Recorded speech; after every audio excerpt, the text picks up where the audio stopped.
growth under Mubarak, you ended up with an uprising because of the lack of social justice and the wealth distribution. But also you had a severe political crisis, which is polarizing the country quite significantly with the level of bloodshed that we saw in 2013 and 2014.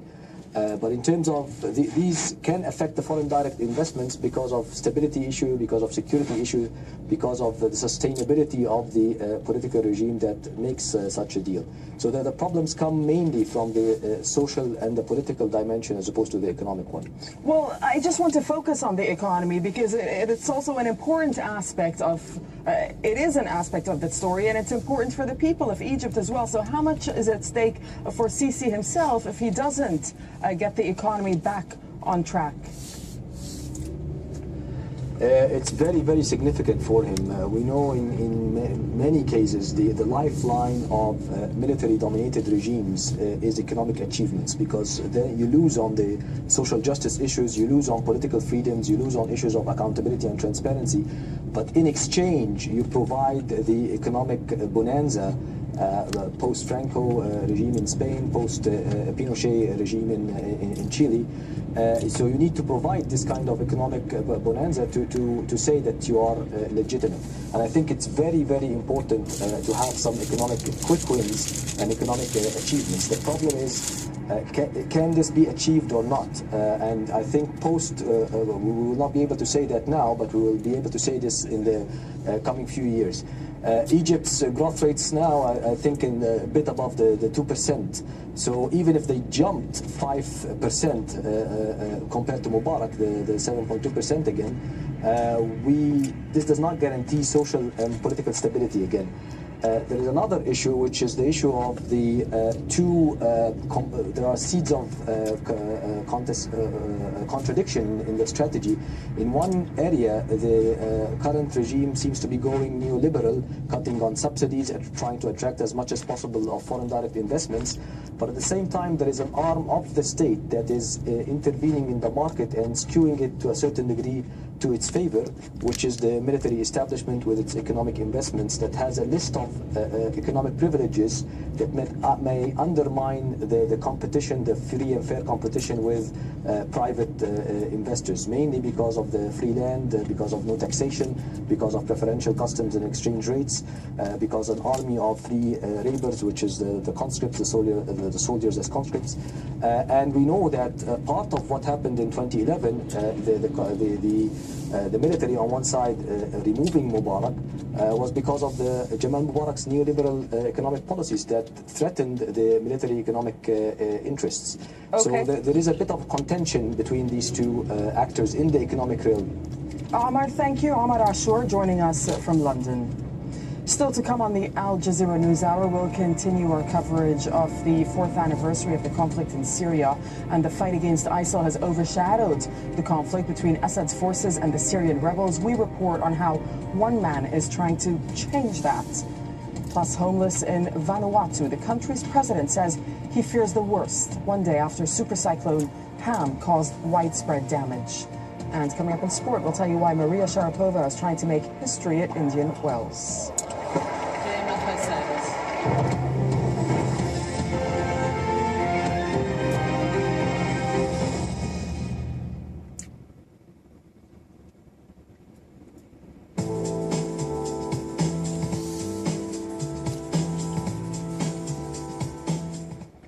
Hello, weather's not looking too bad across southern Africa at the moment. Really is a case of sunshine and showers. And even the showers in Madagascar, hopefully they should ease a touch over the next few days.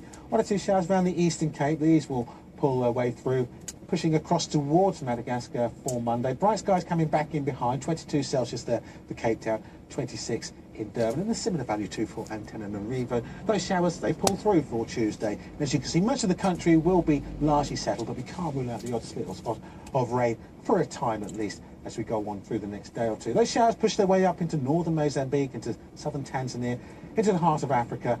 More big downpours easing their way across into the Gulf of Guinea. Very, very wet weather pushing in here actually, and I think for a good part of Gabon up towards Cameroon, southern parts of Nigeria could see some lively showers. Southern areas of Ghana also seeing some rather wet weather over the next couple of days. This is the case too into Ivory Coast. A little change here. Might see a little bit of wet weather too into the far north of Africa, just around northern areas of Algeria, Tunisia, maybe also into Libya. Wetter weather is making its way further east, with some stormy weather continuing to affect a good part of the Mediterranean, but largely dry here for Tuesday.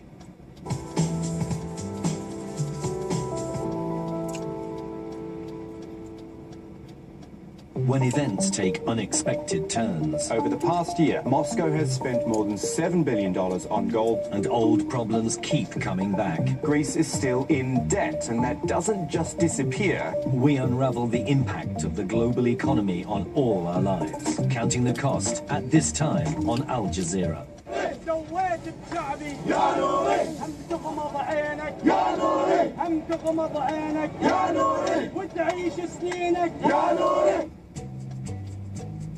Mexico's most loved soap exposes the reality of modern life through fiction. Soapbox reveals the drama behind the camera. This week, the producers focus on the difficulties facing indigenous women and the power superstition still holds over a large section of society. Two Worlds, Episode 3 of Soapbox Mexico, at this time on Al Jazeera.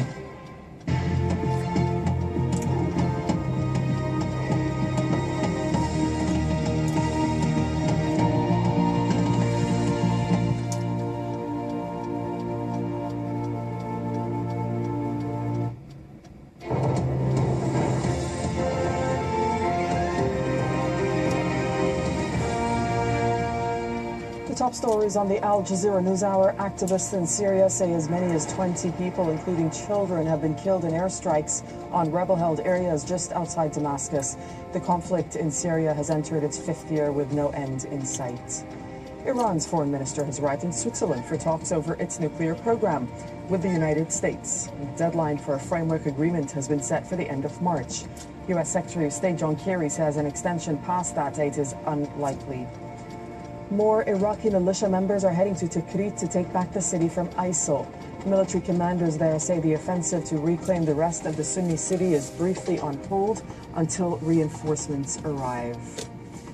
Returning to our top story, and that's the 4th anniversary of the war in Syria. Al Jazeera's Zaina Khudr is in Bekaa Valley in eastern Lebanon. That's home to almost 1.5 million Syrian refugees. She's joining us from there to give us an idea of what life is like for these refugees in the Bekaa, Zaina.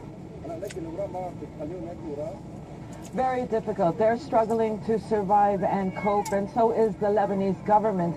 They have been appealing for help, saying that they cannot provide for 1.5 million people. 1 in every 4 persons in Lebanon is a Syrian refugee, and that is why the Lebanese government tightened entry restrictions earlier this year, and the number of refugees entering the country has significantly dropped. So it is a humanitarian crisis, and as the war enters its 5th year, as you mentioned, people feel very disillusioned. They're saying that the world forgot about their struggle because the international community really has been focusing on the fight against the Islamic State of Iraq and the Levant. What people here want to say is that there was an uprising, there was a struggle for freedom, and there is still a struggle for freedom. One prominent Syrian activist decided to produce a film, really, to try to raise awareness, try to tell the media that our conflict should not be overshadowed by the war against ISIL. It's called Ruh al-Thawra, the spirit of the revolution. This film is about the struggle for freedom in Syria.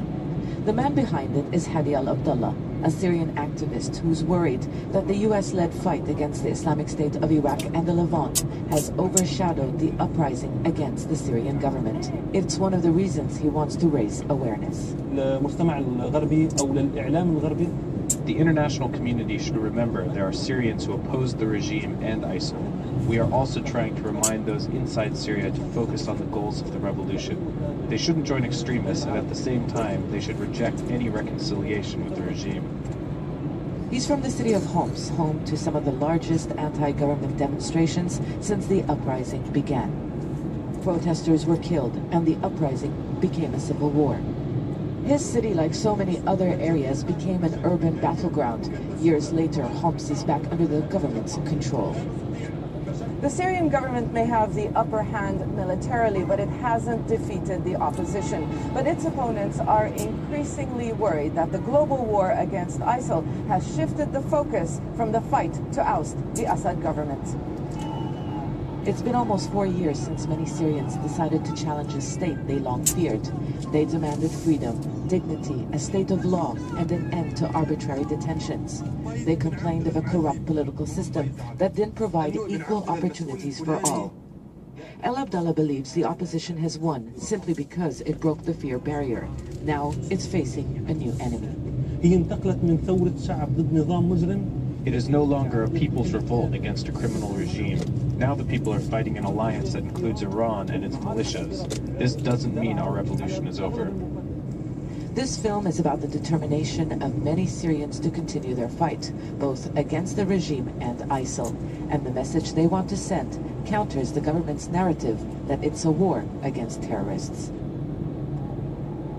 The rise of ISIL has overshadowed the conflict, but it also has played into the hands of the government. There are signals now that the international community may be ready to deal with a government it has long called illegitimate. Yesterday we heard the CIA director say that, we don't want to see a chaotic collapse of the regime only to be replaced by, quote, extremists.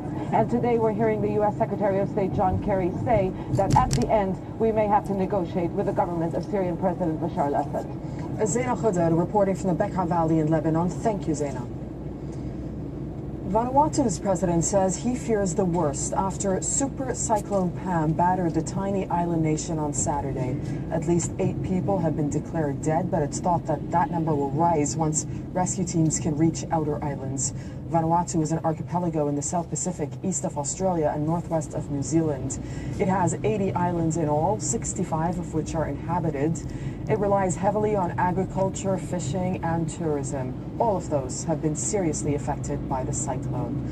The storm has caused a near total communication blackout, so the real scale of the damage will only become clear in the coming hours and days. Kim Vanel has the latest. This was a sturdy, traditionally built house in Port Vila, and this is all that's left. It had withstood 2 previous cyclones, but after Cyclone Pam, this family is homeless. It's a scene repeated over and over across Vanuatu's capital, Port Vila. The roof of this home has been torn off completely. From this hill position, the scale of the devastation becomes clear. Jaylene's family owned what was a waterfront shop. Everything has been destroyed. The wind was too strong that the shutters of the windows broke off, and then the wind started to come in and everything, the glass windows smashed to the floor. Thousands are now homeless, focused on trying to survive. This is all. If we get it on fire, then it's all last 3 days and that's it. Yeah, gosh. I mean, that was, yeah. And after that, we go to the rooftops, which lasts about a week or something like that. One aid agency believes up to 90% of homes in Port Vila have been damaged, but the worst damage, it's thought, will be on the outer islands. Rescue workers warn the death toll is likely to rise. Absolutely critical that we can make contact as soon as possible so that we can really get an idea of the sense of the devastation that these outer island communities will have faced. But what we've seen in Port Vila and how Port Vila is affected gives us a good benchmark, and we can only assume complete devastation. Now that the winds are dying down, help is starting to arrive. But with 65 islands to assess, the task ahead is daunting.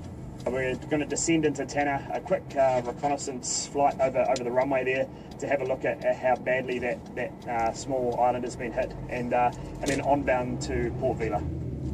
Thousands spent a second night in emergency shelters on Saturday, but more who have been made homeless are expected to arrive. This tiny island nation is coming to grips with what's being called one of the worst disasters in the Pacific. Kim Vanel, Al Jazeera. Well, the world's second biggest economy is struggling to meet its growth target, and China's premier says the government has failed the people in the fight against smog. Li Keqiang's been speaking to reporters at the end of the annual session of China's parliament. From the National People's Congress in Beijing, Adrian Brown has more. In the opulent setting of the Golden Hall of the Great Hall of the People, another sober assessment of China's economy by the man who runs it. Premier Li has set a target of 7% economic growth this year, the lowest in a quarter of a century. But now he says even meeting that will be difficult. 今年预期增长7%。 We estimate a growth rate for China's economy of 7% this year. That number sounds much slower compared with the years before. But in fact, it will be by no means easy to hit this target. At his only news conference of the year, the Prime Minister also had another target in mind, the government's own bureaucrats. In blunt language, he said reforms to reduce the state's role in some of China's biggest industries will be painful. This is not nail clipping. This is like taking a knife to one's own flesh. Pain is only natural. But however painful it might be, we are determined to keep going until our job is done. The job of China's National People's Congress has been done for another year. At the finale of this tightly controlled political gathering, the 3,000 hand-picked delegates approved the Prime Minister's economic plans. It's rare for journalists to be given access to the inner sanctum of China's parliament. The authorities' aim is to demonstrate this is not a rubber stamp parliament with a prearranged outcome. For delegates, there were two other dominant themes: the continuing campaign against corruption and pollution. The Premier vowed to punish factories responsible for excessive emissions and said everyone needed to do more to clean up the environment as well. But his strongest words were on the economy. We're in the new normal, he said, although to many, China's economy feels anything but. Adrian Brown, Al Jazeera, Beijing. Still to come on Al Jazeera, see how a racing driver managed to walk away from this high-speed crash.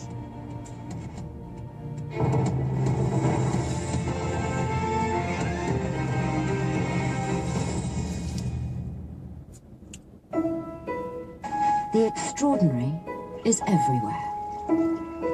It can be a colour, a place, a time of day or night, a sound, a silence, a moment alone, a moment shared, a moment captured. Witness at this time on Al Jazeera.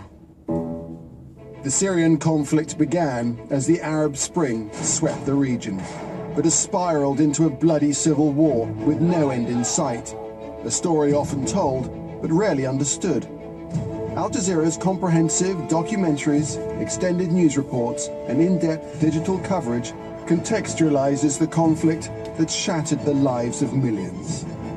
Syria, broken nation, throughout March on Al Jazeera.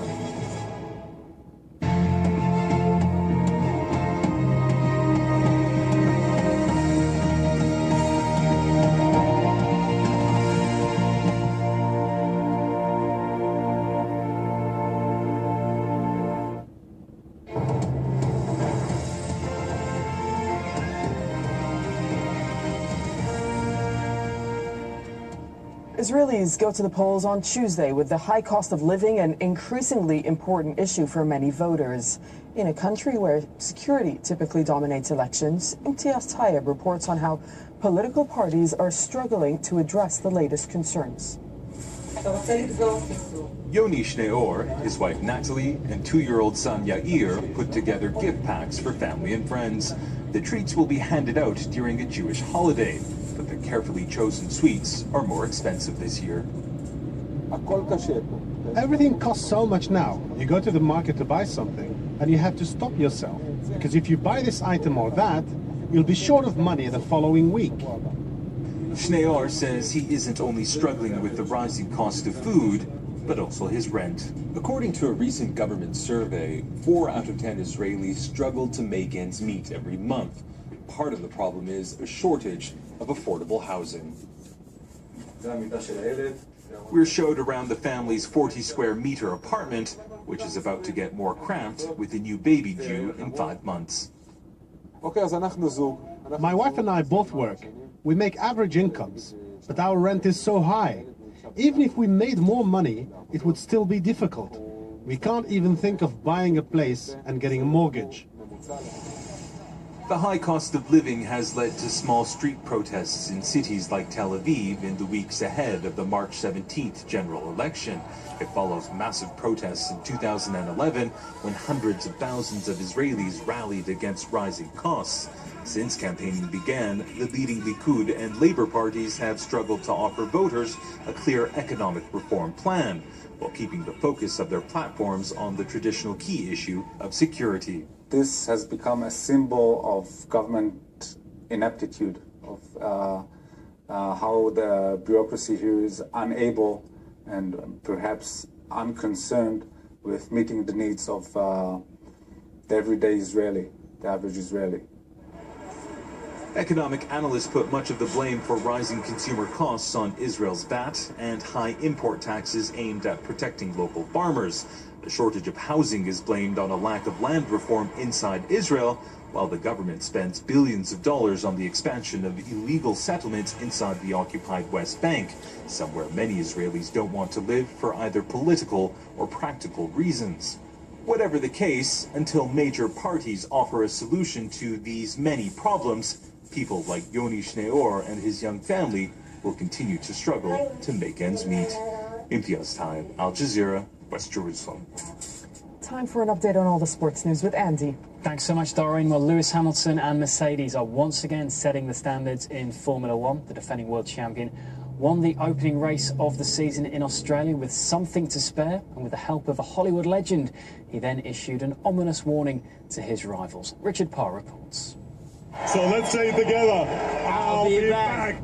Formula One is back, and Lewis Hamilton is again the man to beat. Only 15 cars started the season-opening Australian Grand Prix. 2 of them pulled up on their way to the grid. McLaren's Kevin Magnussen and Red Bull's Daniel Kvyat unable to race. World's champion Lewis Hamilton began on pole alongside his Mercedes teammate Nico Rosberg. Both made clean starts in Melbourne. The same couldn't be said for Pastor Maldonado, who spun out after being tagged by Sauber's Philippe Nasser. Lotus teammate Romain Grosjean also retired at the end of the first lap. Sergio Perez did manage to recover after his Force India car collided with Jenson Button's McLaren.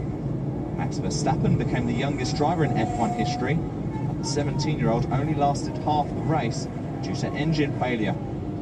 Former world champion Kimi Raikkonen's race didn't last much longer after trouble with his back left wheel. There were no problems for Mercedes, who completed a 1-2 finish, Rosberg coming second to race winner Hamilton. The Briton excited for the victory and the chance to meet Arnold Schwarzenegger. Congratulations. Arnold Schwarzenegger, man. How you doing? Luis, what does it feel like having won last year's World Championship and now winning the first race again? Well, it's obviously a real pleasure to be here. We have the greatest fans here today. Thank you so much for coming out. You know, my team did an amazing job today, and it's an incredible feeling, obviously, to continue on from last year, but also to be up here with you, man. I thought you were taller. I thought he was taller on the Terminator. Sebastian Vettel came third in his debut for Ferrari, but Mercedes remain on top of the podium. Richard Parr, Al Jazeera. Pakistan are into the quarterfinals of the Cricket World Cup. The 1992 champions got the win they needed in their last group game against Ireland. Will Porterfield did score a century for Ireland with their total of 237. Always looked a little below par. Safraz Ahmed scored an unbeaten century for Pakistan as they won by 7 wickets. Next up for them is co-host Australia. Ireland are out. West Indies also into the last 8 after their win against the United Arab Emirates. They comfortably chased down a victory target of 176 to win by 6 wickets. No Chris Gale in the Windies lineup because of a back injury, but he is set to return for the knockout rounds. I mean, Chris had the same back problem as, over the last year, and something he has good days, he has bad days. Obviously he's a key player for us, and his fitness is key. Going into the quarterfinal, I'm sure he'll be up for it. Even if he's not 100%, he'll push through it. They'll need him for those quarterfinals. The Windies up against unbeaten co-hosts New Zealand. South Africa v Sri Lanka gets the quarterfinal action underway. Defending champions India, they play Bangladesh. And as we mentioned, it's Australia versus Pakistan. Chelsea have gone 6 points clear at the top of the English Premier League after drawing 1-1 with Southampton. Diego Costa with Chelsea's goal. But Southampton keeping their hopes of European qualification alive with an equaliser from Tadic. Manchester United are looking to hit back after they were beaten by Arsenal in the FA Cup. United about to kick off against Tottenham. What I have seen this week in how they react, I'm very pleased with that reaction. And I hope that we can show that against Tottenham. Well, in the United States, football, or soccer as it's known there, has arguably never been more popular. The national team's run into the knockout stages of last year's World Cup gave yet another boost to the popularity of the domestic league, the MLS. This season sees New York getting its second major team, as Gabriel Elizondo reports. Historic day in New York. They're the newest thing in professional football in America, the New York City Football Club. The second Major League Football team, or soccer as it's called in the U.S., in the media and sports capital of America. But it's not just about goals. The NYCFC, as they're called, are an example of how high-powered foreign money interests are increasingly trying to get a piece of the North America soccer business, where each MLS team is worth an estimated $100 million, and new TV contracts are generating an estimated $90 million in revenue. NYCFC is funded by the City Football Group, an Abu Dhabi sports conglomerate that also owns Manchester City and a team in Melbourne. One of the team's top sponsors is Etihad Airways, also from Abu Dhabi. Claudia Reyna, a former U.S. national team captain turned soccer executive, says the globalized business of the game is getting bigger in the United States. Soccer is a global game, there's no doubt about it. When you look in the Premier League, there's deals with Japanese companies and likewise French companies, French clubs, and it's just a global market right now. And we're New York City is obviously a big market, a very well-known city, so it becomes attractive. They've signed Spain's David Villa as their star, all part of a larger effort to make NYCFC a global brand. This team was brought here with the mindset that it was going to be a focal point for Major League Soccer in this country, but also around the world. They've got the star player, they've got the fan base, and they've got the home city. But what the New York City Football Club doesn't have yet is their own place to play. Until that time comes, their home matches will be here at the famous Yankee Stadium. He's got to get through next season. Frankie Sola, a popular New York sports commentator, says the money behind the team doesn't matter as much as the popularity of the sport in the U.S. Yes, the MLS has a following, but it's still not, the league that could compare to those leagues over in Europe. So it does have a core group of fans. People in this country love it. Kids play at a young age. There's a huge fan base. But I think having the second team here in New York, the fact that they play at Yankee Stadium, I think it's going to add a little something to it. Helped along, perhaps, by money from abroad jumping on the U.S. soccer bandwagon. Gabriel Elizondo, Al Jazeera, New York. Australia's Richie Pauls has claimed the Paris-Nice cycling title for a second time. The Team Sky Rider securing the victory by winning this final stage, a 9.3-kilometre time trial at the Col d'Ez. His effort preventing Tony Galopin from becoming the first French winner in 18 years. Novak Djokovic has begun the defence of his Indian Wells Masters title in California. The world number one needed less than an hour to beat Marcos Baghdatis 6-1, 6-3. The Serb will now play Albert Ramas-Vinoyas of Spain in the third round. Djokovic attempting to win his fourth title here at Indian Wells.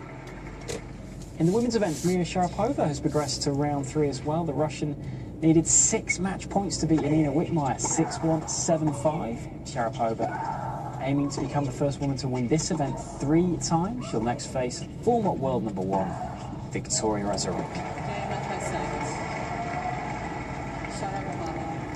Some incredible pictures coming up with a driver in the United States surviving a crash during this drag race in Florida. 3-time national hot rod champions, it's known. Larry Dixon, the man involved. Cars can reach speeds of more than 450 kilometers an hour, and it was close to that speed when he crashed. Amazingly, he was was able to walk away from this with just some soreness, apparently, in his knee and back. Well, more on that story and the rest of the sport on our website. Also, Pakistan's progress into the quarterfinals of the Cricket World Cup. aljazeera.com/sports. Okay, that's it from me for now. More sport later on. All right, Andy, thank you. Well, the Cartagena Film Festival has kicked off in Colombia with a film about a teenager forced to join the FARC rebels. Karen Torres is the lead actress in the film Alias Maria. Now, the first-time actress was chosen from among 1,800 teenagers in poor towns deep in conflict zones. Al Jazeera sat down with her to hear about her experience. My name is Karen Adriana Torres Rodriguez. I'm 14 years old. I'm the protagonist of the film Alias Maria. Maria is a girl who falls in love with a rebel fighter, and he forces her to join the conflict. A series of events happen, and she understands that she could have had a different life. This is my first experience as an actress. FARC rebels would come where I live and take away kids who didn't study. It was very hard.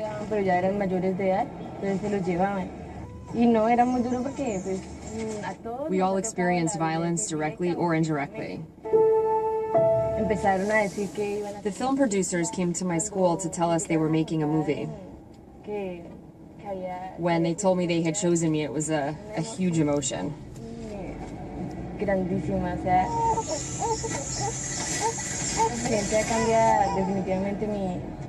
This experience definitely changed my life. People tell me I've acted so well, I'm thinking maybe I can continue studying acting.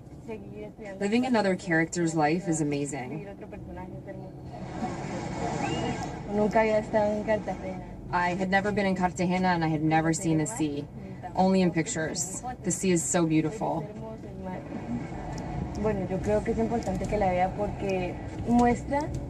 I think it's important that people see this film because it shows how children are still suffering today at the hands of the guerrilla. It would be great if people would see it and think hard on how to help the country leave the violence behind. Thanks for watching the News Hour from Doha. We hand you over to Felicity Barr from London with more news on Al Jazeera.